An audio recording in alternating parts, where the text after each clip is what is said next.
Mio, and I'm a physician assistant student. I'm just going around raising awareness about PAs, and I'm just wondering, do you know who PAs are and what they do? No, not No? really. Very little. Very little. Okay, so physician assistants are extenders of physicians. So they can do things like diagnosing, they can write orders, they can take care of your treatment plan and take care of your, clinical, any illnesses or anything that you're going through when you come to the hospital or any clinical setting. And I have a little bit about physician assistants written here. So yeah, some of the things we do, diagnostic and therapeutic services and things like that as well. So I'm just going to give you this, and if you can read it and ask me any questions, Okay. if you have any. They differ from a nurse in my doctor's office or a nurse practitioner. Right. So that's a great question. Nurses follow the nursing model, whereas physician assistants follow the medical model. So what that means is I know NPs can prescribe as well, but when you compare to nurses, we can prescribe medication. We can. We can. Yeah, we can. Yeah, okay. Yeah, we can prescribe medication, and so when we do go to schooling is a little different as well. So in Manitoba, we have to go to school for 4 years to do our bachelor's, and then we do a master's program in physician assistant at the University of Manitoba. It's one of the 3 programs that are in the country, actually. Okay. So it's a little different. And Joe, do you have anything to add to that? Yeah, so essentially nurse practitioners and nurses, they go through their nursing degree undergrad. They like to spend a few years actually working at the bedside before they're allowed to go into nurse practitioner school. And a lot of their training is done prior to going to school. So their education's a lot more quick, whereas we sort of work from the ground up. And then nurse practitioners end up only working in a few subspecialties, whereas physician assistants can work anywhere a doctor works. Okay. So basically, if I wanted to be in the emergency room, I could. If I wanted to be in surgery, I could. Family medicine, oncology, hematology, dermatology, anything you want, as long as a physician is willing to hire me and take me on under their scope. Yeah. So it's very flexible, whereas nurse practitioners, they only do geriatrics, or they only do midwifery, or they only do primary care, whereas we get a lot more lateral mobility is what we call it. Yes, so we can, for example, practice in pediatrics for 3 years, and then if there's a job opening in emergency, we can work there. Yeah.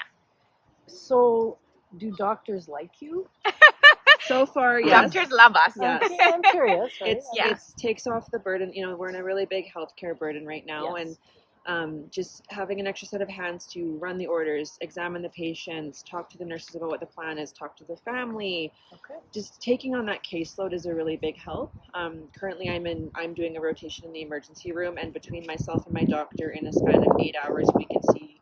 I'm working not as quickly as they are yet, but the other night we had 30 people in the waiting room, and we got through 28 in 8 hours, which by themselves they wouldn't have been able to do that, right? So it's Or not do it well. It's an assistant, but in the role of, it's almost like your partners working together and tackling a big project together. When do you have to step aside to the physician? It depends on level of education, right? So if you're brand new grad, everything you do, you have to run by the doctor, and then with time they'll start to give you more trust, and you can start to make calls without their input. But things like, we'll never be able to do our own surgery. We'll always be just a first assist. We can never prescribe narcotics. What else? Yeah, those are basically whatever the doctor says. Whatever the doctor says is you have the freedom. Yeah. Okay, but this is a lot of schooling. Why not medical degree? Is it because of numbers in the program? Well, Because you're so investing many a lot reasons. of time. Yeah. Well, so many reasons. So, one thing is like it's 2 years less than the medical degree, and also we don't have residency. So after we graduate, so we both graduate next year, we can go into the workforce right away. So like serving our community faster is a big thing, and so that we can fill in healthcare gaps that we do have in Canada right now. And the lateral mobility, as Joe mentioned, so we can go to different specialties. Whereas if you go and do a residency for, say, 8 years, and if you get bored at the end and you don't want to do that anymore, you have to go back to school. But for us, if we're feeling like, okay, we need to change, then we can see where else are we needed, and we can apply to that position. Yeah. there's also a lot more work-life balance, right? So we get through a very hard 2 years, and then we get to be, we don't have to dedicate 10 years of our life to one thing where we're working for minimum wage for a very long time. We get into the workforce right away, and you can have a lot more flexibility in your life, which is what I thought. I loved medicine, but I didn't want to commit the next 10 years of my life to that. I wanted to have a little more freedom to do pursue other things. So, yeah, there's benefits there as well. So I can see that this is someone that would be it would be beneficial where they need more physicians in the rural communities. Yes. For sure. Is there some push when you go into the program to be looking to move people out there? I know my mom used to always suggest there should be a rotation required. Yeah. Is So it going to fill some gaps out there for us? So I actually get to go to Churchill in March for a rotation. Yes. Yeah, I'm so excited. Yeah. A few of us are going to Thompson, some are in the Paw and St. Rose de Lac. Yeah. Okay. And I asked for a rotation in Island Lakes to go and help out there. Yeah. So we get the chance. Everybody gets the opportunity to go, and some of us are like, let's go out there, and some are like, heck no. So there is conversation about rural things like that. Depending where you go, it is encouraged. There is a program called Agamu's in Health Services, where they are basically run by PAs up north right now. They fly in, fly out. It's incredible. I think they have a total of 4. Yeah. Right now, and they started like with 1, and now they're growing very, very gradually growing. Especially with COVID, they really ramped up their whole program there, which was amazing, and they do some great work up there. But yeah, it's essentially a lot of us are on the fence about where we want to go, but I personally think I'm from rural Alberta, so I'm all about the rural thing, right? I'm Small world. Oh yeah. I live in Alberta. Oh, Cool. Yeah, so I can see the benefit of family medicine out there because that's how I grew up, and I think it's awesome. And there's a lot of opportunity to work in many areas in one town. Yeah, so that's what I want. Yeah, right. For sure. Okay. Yeah. We'll talk later about it. We'll keep it off the record. Off the record. But do you have any other questions? No. Well, we really appreciate your time. I just, we just want to go because this is fairly newish in Canada. We only have 800 physician assistants right now in Canada, whereas US has about 150,000. So, like, we're trying to grow. We're trying to raise awareness. We're trying to show how wonderful our program as well as our. Learn about this. Yeah, Very happy. We are here today just spreading awareness about the physician assistant program and our profession. Just educating the public about what we do and answering your questions. So if you just want to start with your question. Yeah, in reading up a bit on the physician assistant role, it seems all encompassing. I'm wondering, what don't you do as a physician assistant? Yeah, so physician assistants, our role falls under whatever the physician we're working for, what their scope is. So if I'm working for a emergency medicine physician, I can do suturing, I can put casts on, all those things. The only things that I can't do are prescribe narcotics. I wouldn't be able to perform surgery, but I can first assist during surgery. And I can't practice on my own. So the whole point of a physician assistant would be to working almost in tandem with the physician. You become sort of like a dynamic duo, doing everything together. But everything that I do does fall under the doctor's liability and their insurance and under their name, and you do practice with their license. So you can't go off on your own, but you do have a lot of autonomy within the role itself. And how long is the program? Yeah, so all 3 programs in Canada are 2 years. The first year is called didactic year, and we learn everything that a medical student would learn in their first 2 years of med school in 1 year. So we go from end of August to end of July, and then we get a month off in the summer, and then we do about 13 months of clinical rotations in emergency medicine, community health, internal medicine, pediatrics, surgery. I'm missing some. Obs gynae, all sorts of things. We're all over Winnipeg. Some of us get to go up north. I get to go to Churchill in March and do community health, which I'm very excited about. We have classmates in the Paw. We're going to have some classmates in Thompson, in Brandon, Selkirk, Gimli, all over. And so we all get 4, 6, or 8 week rotations, getting to learn as much as we can about one area. Then we write a national exam in October after our second year, and then we get to be practicing physician assistants. Yeah. Excellent. Yeah, it's a very intense program, but it's so Sounds rewarding. like it. Yeah. Yeah. Excellent. Do you have any other questions? Is it the only province in Canada, or are they in all throughout?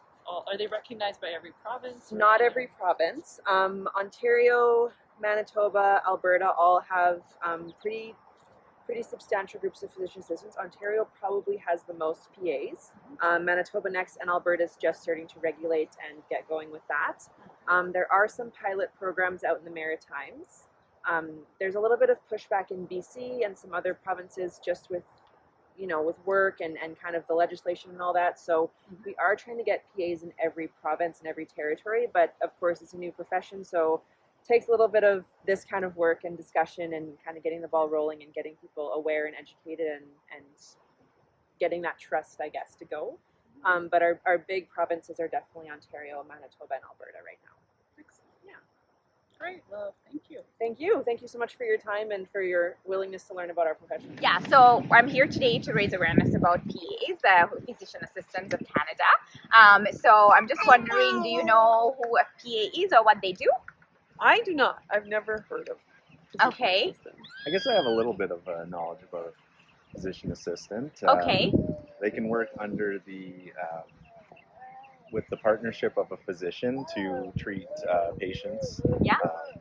And their scope of practice is quite large in terms of what they can do. Yeah. As far as pretty well almost whatever a physician will delegate to them. Yeah, perfect. So you mentioned before we started the video that you are in healthcare and you are a nurse, so that's great. And you're also from Ontario, so that's wonderful. Welcome to Manitoba.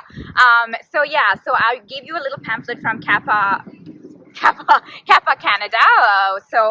Do you have any questions after reading that? I know it's a little new for you, so Yeah, it's new for me. So, well, just kind of brief overview. Like, what type of illnesses and health services are you providing typically as a PA?